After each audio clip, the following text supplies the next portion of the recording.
مسجد دعا میکرد که خدایا محمد پیغمبر رحمت کنه، منم رحمت کنه. دعا میکرد که رسول اکرم نگاه کردن عرابه رو گفتن این دعا رو نکن عرابه، گفت که خدا همه را رحمت کنه، درگاهش وسیعه. مقصد که پیامبر امروز در بین ما هم که نباشه، درگاه خدا وسیعه. پیامبر اکرم در بین ما هم که نباشه، ما پیرو اوییم. رسول اکرم در بین ما هم که نباشه، ما دوستاشیم. ما هیچ محل ایمان ما پره نمیشه تا پیغمبر خدا را از تمام چیزی داشتگی ما جان ما بسیار دوست داریم. ما صاحب ایمانی پره نمیشه، ایمانای ما پره نمیشه، ما باید رسول اکرم را دوست داریم.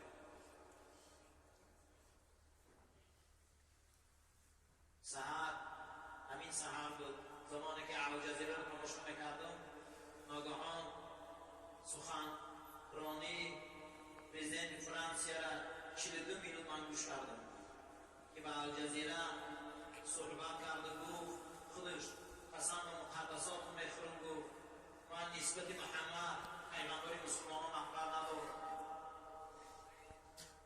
گناهی من بخش شما مسلمانان، من کاری که کردم من تاریخ نمیبخشم، من دست میبردارم از تمام ممالک اسلامی. گفت من دیگر این کاری کردگی و دوباره تکرار نمیکنم، زیرا که من یک هفته از گفت عذاب وجدان بکشم، من یک هفته از گفت خاندان من عذاب وجدان بکشم. من امروز به خطاگی خودم گفتن دادم. تو در عصر 17 مسلمانان قرآن ترجمه نوشته بودن، در بالای سال من هست، قرآن در خانه من هست، من قرآن را باور دارم، من 7 میلیون قدیم مسلمان در کشور باور دارم، اما من خطاگی در راه دادم. شما چه مشکلات دارید؟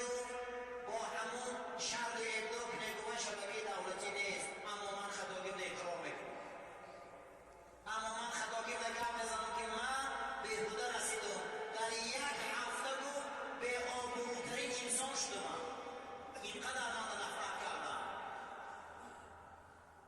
من یک هفته عذاب وجدان میخورم، فرزندان پنهان میگردم و حرمات و قصاص قرآن میگه کسی که حرمتها را به جا نمیبیاره باید جواب شگوه. وقتی که نااحترامی و فرزندی آدم و بهترین فرزند آدم نااحترامی کرد، در مدت یک روز خدا آبروش گرفت، در یک هفته یگان جایی نبود که پنهان شود، دیگه نمیدار شرم شما. امروز من مسلمانان دیگه مشکلات ندارم، من فهمیدم، من مقصد توبه کردم، من این کاری کردگی من دیگر نمیکنم، شما من در بذارید، شما من در بذارید. وقتی که عاصم بن وائل، کعب بن اشرف، اسود بن عبدالیغوث، هشام بن عتبه و دیگرها پیغمبر دشمنی کردند، رسول اکرم صلی الله علیه و سلم گفتند جبرئیل امین آمد، خاشاک‌های رای زمین گرفت در سری عتبه ابن ابو معیط پرتافت و عقبه ابن ابو معیط به بیماری گرفتار شد که میگه استخوان‌های سرش بگیره. ابو جهل کجا رفت؟ ابو لهب کشتارش ریخت. اسود ابن عبدالیغوث رسول اکرم گفت ملائک الهی آمدن، در شکمش به دستاشم از عذاب اشارت کردن، در بیماریش تمام نجاستاش از دهنش برآمده بود. اجمال گمان نکنید که به جواب نکنم. این رسول الله نفر عثمانی هم،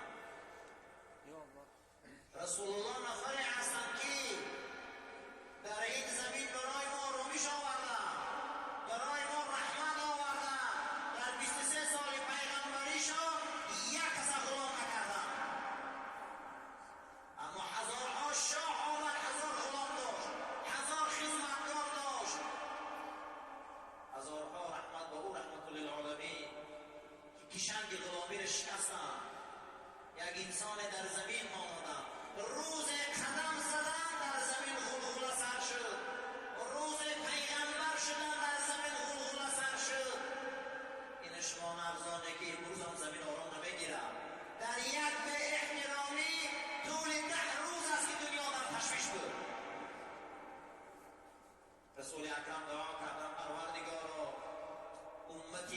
جند لشکر خود قرار دادی. ما لشکر خدای اصحاب پرسیدی چه بشارت پیغمبر؟ به امتی من خدا لشکر خودش قرار داد و وعده داد کسی به امتی من به نیت بعد چقه بشه امتی من بسیار بشه. هر انسان های نیتی بعد خیلی چقه شدن به جای 1 میلیارد ما امروز 1 میلیارد 600 شده. تمام بالاها را امروز بین سریمون میبیرونن و ما با سرعت ترین دین شده در دنیا از جهت داخل شوید. با سرعت ترین دین از جهت داخل شوید. امروز اروپا حیران است تا 2027 نمیگه 80% اروپا مسلمان بشه. یکم چی لازم نیست.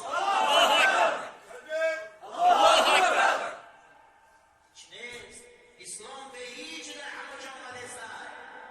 لیاتین زمان علی امتی.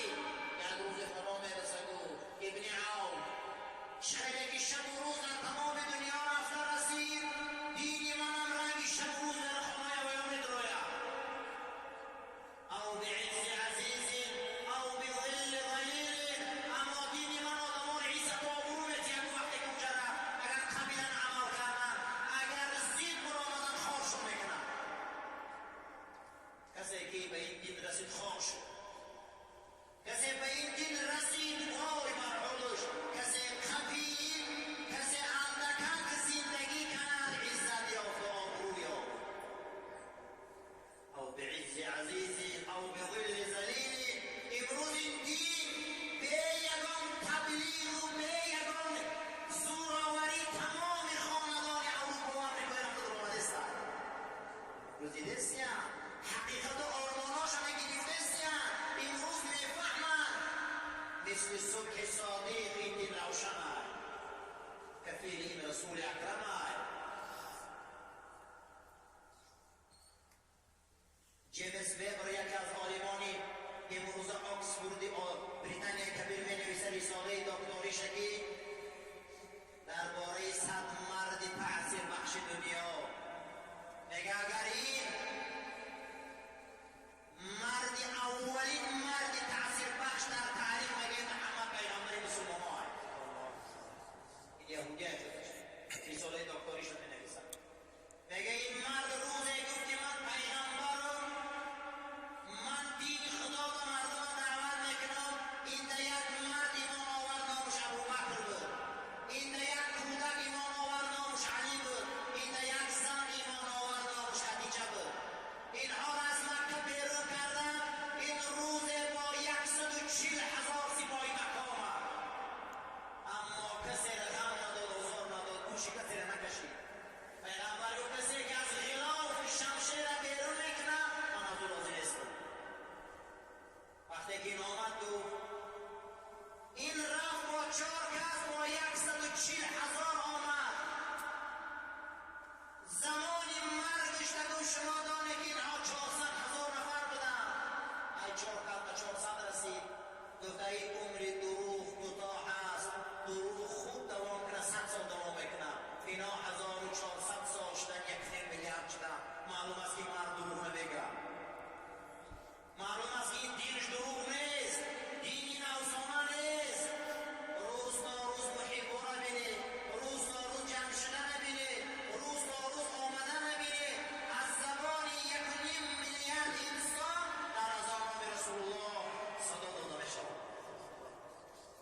این نعمت است. وقتی روز صلح حدیبیه آمدن روبروی مشرکا عقدنامه صلح کنن در همونجا نویسانده بوده که از جانب محمد رسول الله. مشرکا گفتن ما رسول بودنی تو در روزه نیستیم. ما برای رسول بودنی تو جنگ داریم. رسول بودن تا یک نامه گیر.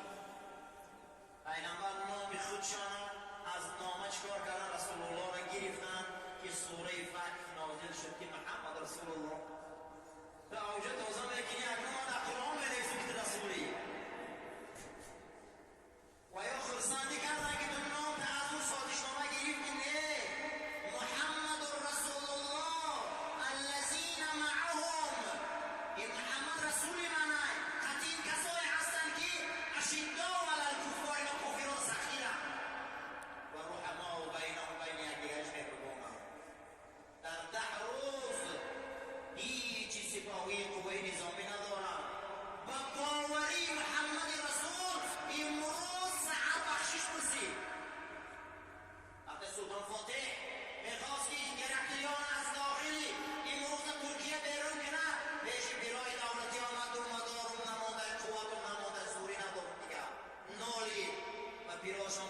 هیچ نمونده، بله تو باوری نمونده، تو باوری داشته باش میخواد بکنه.